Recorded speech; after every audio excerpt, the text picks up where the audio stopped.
Now we're going to our third speaker, Dr. Anton Bebler, who is a professor emeritus of political science at the Faculty of Social Sciences in Ljubljana. Dr. Bebler studied various subjects in Slovenia and abroad and earned his PhD in political science at the University of Pennsylvania, USA. He authored and co-authored a dozen books in several languages. His latest book in English is called Frozen Conflicts in Europe from 2015, and in Slovenian, The Challenges of War and Peace from 2017. In the 1990s, he served as an ambassador and permanent representative of Slovenia in the UN office in Geneva, and afterwards as a member of the Executive Council International Political Science Association. Now he's going to talk about autobiographical notes of Ioannis Kapodistrias. Dr. Bebler, please. Well, thank you, Mr. Chairman, for allowing me to speak on a document which is one of the rare documents related to the Laibach Congress, which was written by an active participant of the Congress. The document was written in French, and in English translation, its title is The Outline of My Public Career from 1798 until 1822. It was written by Ioannis Kapodistrias, that's the Greek variation of his family name. He was one of the most active participants at the Laibach Congress. He was unique in the sense that he was the only Greek among the diplomats present there. He was listed at the Congress as under the name somewhat different from his real Greek name, under the name Ioannis Count Kapodistrias as Imperial State Secretary and the second in rank member of the Russian diplomatic delegation. He actually served as a spokesman of the Russian delegation. He was the only medical doctor among the diplomats, medical doctor by training. He quite often was the only true opponent of Prince von Metternich, the main organizer and the master of the Congress. In this role, Kapodistrias actually was a bad guy in relations with von Metternich. Unlike the other Russian state secretary present at the Congress, mostly silent at the discussions, Count Nesselrode, who was by origin a Baltic German, and who in his relations with Metternich played the role of a good guy.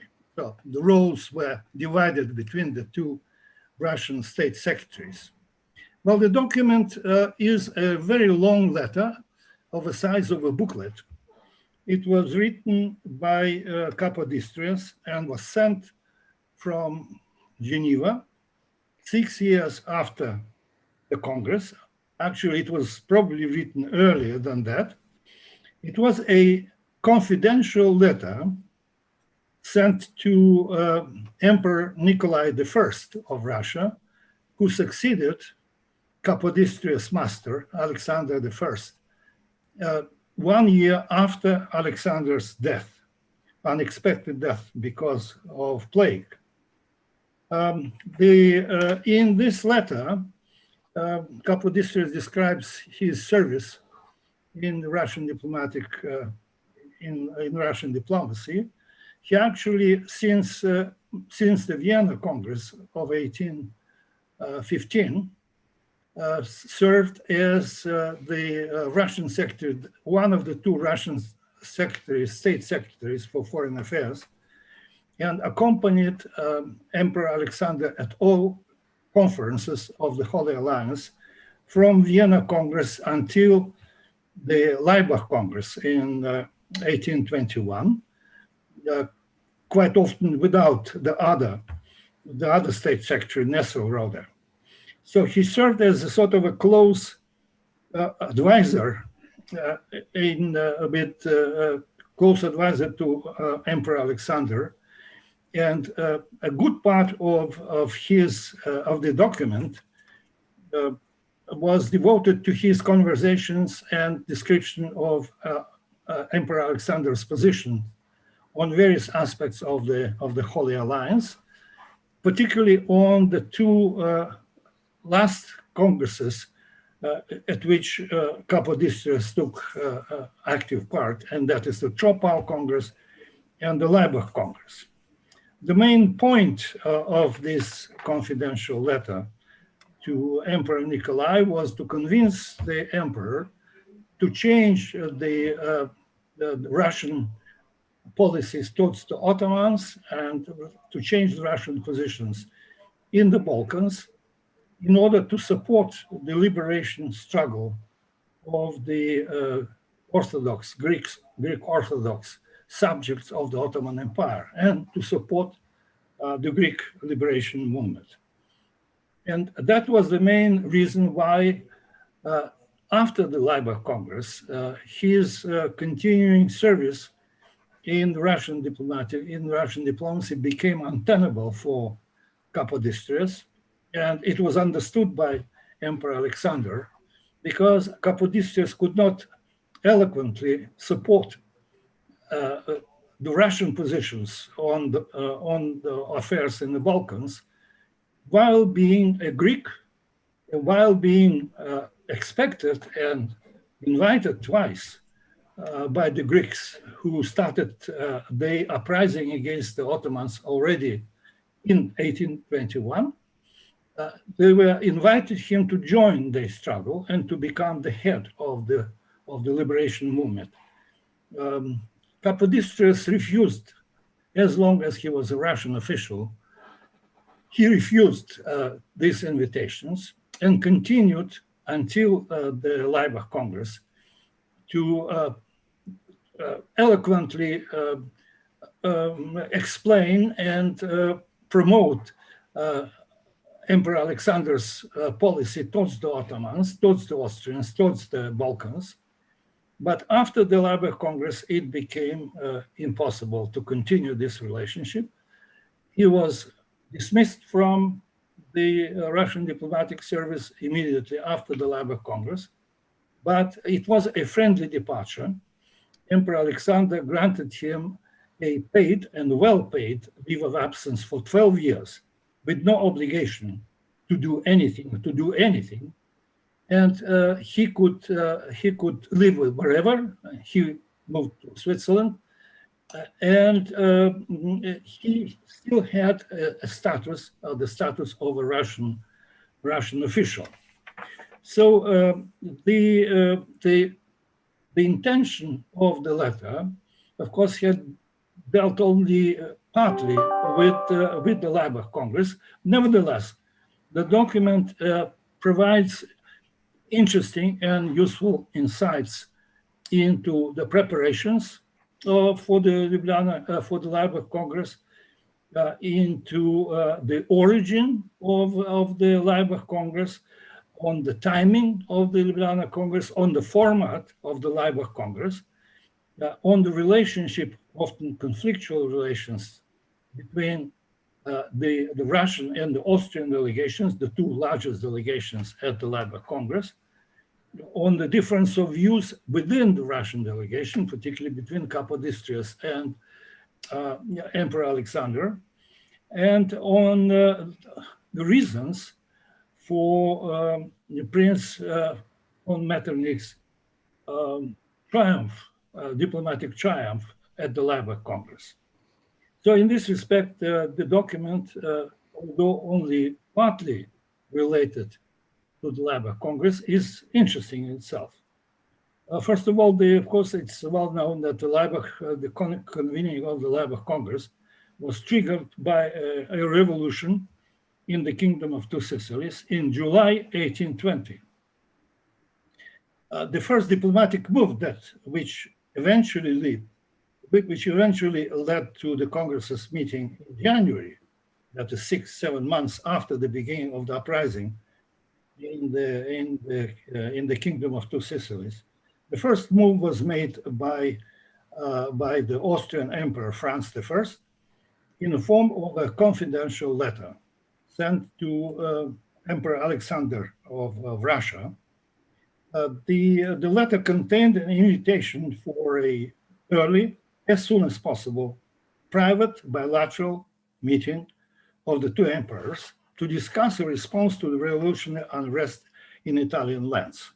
The obvious intention was to obtain a Russian consent to its speedy suppression by Austrian troops, which were already stationed on the Apennine Peninsula.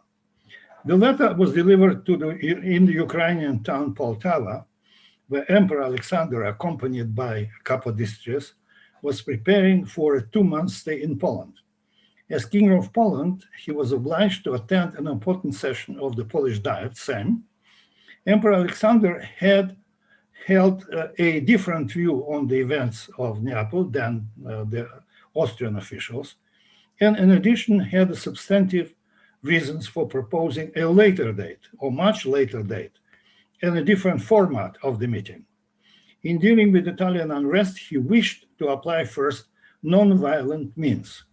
Therefore, in his written reply, he proposed engaging the Pope as a mediator between King Ferdinand and the parliament in Neapel. Therefore, Alexander wished to forge the consensus on these matters among the 5 great powers participating in the Holy Alliance. He proposed to invite to the conference the other 3 great powers, Prussia, Great Britain, and France. The Austrian side disliked the proposal, but felt compelled to agree verbally with Emperor Alexander's. The Austrian officialdom, however, sabotaged his proposal on the Pope's mediation by secretly pressuring and forcing the pontiff to decline the invitation.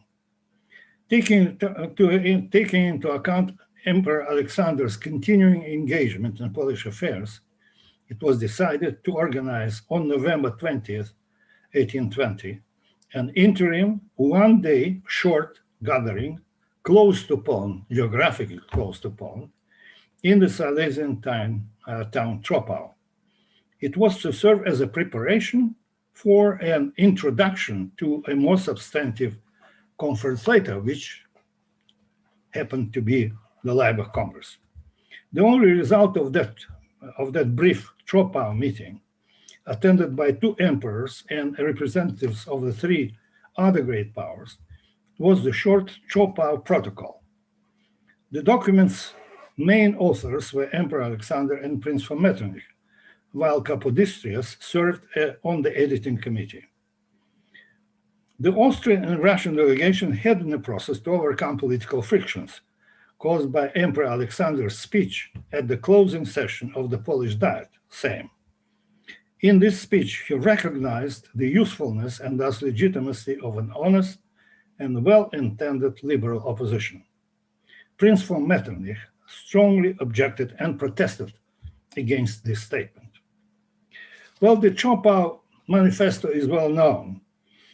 It was adopted against strong objections of the British representative, Lord Gordon, and was followed immediately by a written protest of the British Foreign Minister, Lord Castlereagh. The Troppau Protocol is important because it was used as a doctrinal basis for the discussions and decisions adopted at the Laibach Congress. So it was an introduction to the Laibach Congress. In accordance with Emperor Alexander's initial proposal to Emperor of France, at first January sessions of the diplomatic representatives in Laibach, Kapodistrias argued as spokesman of the Russian delegation. He argued eloquently for non-violent restoration of royal rule in Neapel, combined with the functioning of people's institutions. This combination would prevent, he argued, new revolutionary outbursts in Italian lands and positively influence the situation in Spain. These Russian proposals, wrote Kapodistrias, were brushed aside by dishonest intrigues of Austrian officials. The initial Russian position was undermined also by the news of the Pope's refusal to mediate, organized by the Austrians, of the unilateral occupation of the kingdom of 2 Sicilies by Austrian troops before this occupation was confirmed by the Labour Congress. The Austrians did it unilaterally and without the consent of other parties. Then news of a mutiny in the Semyonovsky Guard Regiment in St. Petersburg, and later of the news of an anti-Ottoman uprising in Moldavia attempted by a Russian major general of Greek origin, Prince Ypsilanti. Since then, wrote Kapodistrias, all adopted decisions bore an Austrian stamp. The conference had no other choice but to agree, and it agreed, that he writes in his letter. In his declaration, the Labour Congress confirmed the Troppau doctrine and approved its ex post facto, approved its violent application in Neapel.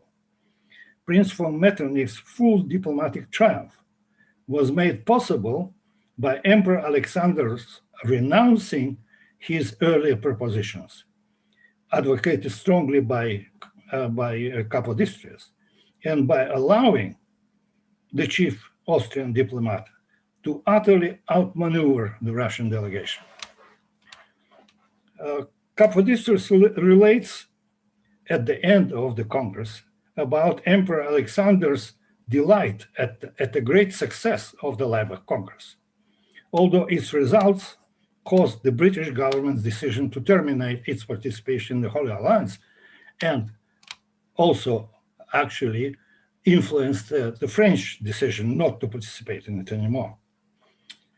Kapodistrias disagreed with the emperors, and he told it to the emperor, with the emperor's assessment of the Labour Congress as a great success, and wrote, "The European alliance was thus destroyed."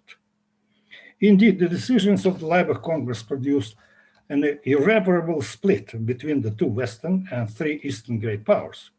Already next year, in 1822, the Verona Conference proved to be the last in a series of congresses of the Holy Alliance.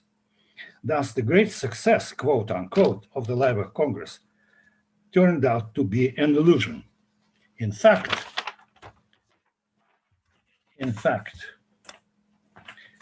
it foreshadowed the demise of the Holy Alliance, and in the following decades, defeats of its policies in Belgium, on the Apennine Peninsula, in the Balkans, and elsewhere. On the great success, quote unquote, of the Labour Congress, Kapodistrias proved to be right, while Emperor Alexander and Prince von Metternich proved to be wrong. 5 years after the Labour Congress, Russia changed its policies towards the Ottoman Empire and in the Balkans, which helped the Greeks' liberation from Ottoman rule, which Emperor Alexander refused previously to do. 7 years after Laibach, Ioannis Kapodistrias was elected the first head of the independent Hellenic state. 10 years after Laibach, he was assassinated and became a martyr of the Greeks' liberation struggle. Measured by the number of his memorials and statues erected in public places in his memory in 4 states, in Athens, in Corfu, in Lausanne, in St. Petersburg, and in Slovenian port town, Kapodistria, Ioannis Kapodistrias became posthumously the most celebrated participant of the Labour Congress, surpassing the 2 emperors, and by far Prince von Metternich, the master of the Labour Congress. This is an irony of history. And as a postscript, I could also mention that almost a century and a half after Labour Congress, another doctrine of conservative interstate interventionism was declared and applied in Eastern Europe. It distinctly resembled the Troppau doctrine and the Laibach decisions. Ideologically very different from the Laibach declaration of monarchical legitimacy, this communist solidarity variation of the Troppau doctrine bore the name of another Russian ruler, Leonid Brezhnev, its great success, quote unquote, in Czechoslovakia in 1968 turned out only 20 years later as short-lived as that of the Laibach Congress in 1821. It's a historic postscript. Thank you.